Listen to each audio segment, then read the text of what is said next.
ځینې کفري الفاظ راټولونکی مولوي رفیع الله برهاني غږ حافظ عمري.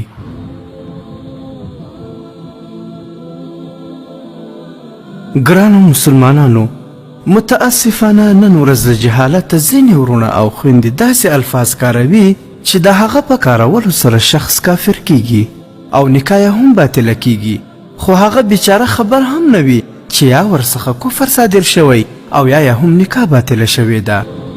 په همدې خاطر موږ دلته د ځینو کفري الفاظو څخه یادونه کوو تر څو علم ورباندې حاصل شي او هڅه وشي چې په ژبه ونه ویل شي.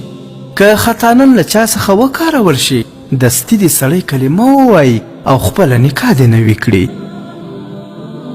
اول چاته وویل شي چې دا ګناه مه کوه، الله جل جلاله به دې جهنم ته واچوي، هغه په ځواب کې ورته ووایي چې زه یې له عذابه نه ویریږم.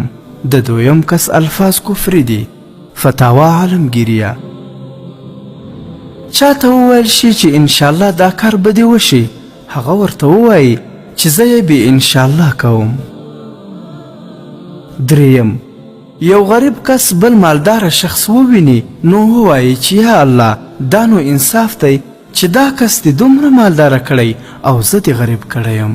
نعوذ بالله. فتاوا عالمگیریه. څلورم کله د چا زوی یا لور وفات شي او هغه ووایي چې بس خدایه تا دا زما زوی باندې وس ورسېده، یا ووایي بس خدایه تا یو زما زوی لیدلی و. نعوذ بالله. پنځم د نبی علیه الصلاة وسلام په سنتو باندې ټوکې کول یا پسې رشخند وهل. شپږم کله یو شخص قاتل او خوني وویني نو ووایي چې ملک الموت راغی. وهم د قرآن کریم د آیاتونو معنا په ټوکو اړول لکه ان الصلاة تنها، یو څوک یې په ټوکو ووایي نعوذ بالله چې د دې معنا دا ده چې لمونځ په تنهایي سره وکړه. اتم پر مسلمانۍ باندې د خفګان احساس کول، مثلا یو څوک ووایي چې فلانی مسلمان دی خود به رشوت خوري، یا مسلمان یم ځکه غریب او مسکین یم. نهم داسې خبره کول چې قرآن کریم او انجیل یو شی دی، په هر یو عمل کوئ.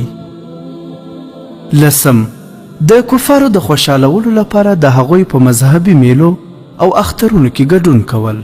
کتاب بهار شریعت. یولسم یو څوک ووایي چې زه په شریعت فیصله نه کوم، راځه په جرګې به یې سره معلومه کړو، یا یو څوک ورته کوم اسلامي حکم بیان کړي دی ورته ووایي چې نعوذ بالله دا هوایي خبرې دي. دولسم د شراب څکلو یا زنا کولو یا قمار کولو پر وخت بسم الله الرحمن الرحیم ویل. کتاب فیضان سنت. دیارلسم مسلمان ته کافر ویل یا کافر ته مسلمان ویل. څوارلسم د الله جل جلاله لخوا حرام شي ته حلال ویل یا حلال شي ته حرام ویل. پنځلسم د داسې شیانو څخه انکار کول لکه دوزخ، جنت، ملائکې او کتابونه. شپاړسم یو چاته د غصې او درد په وخت کې ویل چې نعوذ بالله چې د خدای زوی شي هم دې ولاکه پرېږدم. ګرانو مسلمانانو، تاسې واورېدل چې دا ټول الفاظ کفري دي چې په دې سره یو مسلمان کافر کیږي هم او نکاح هم باطله کیږي.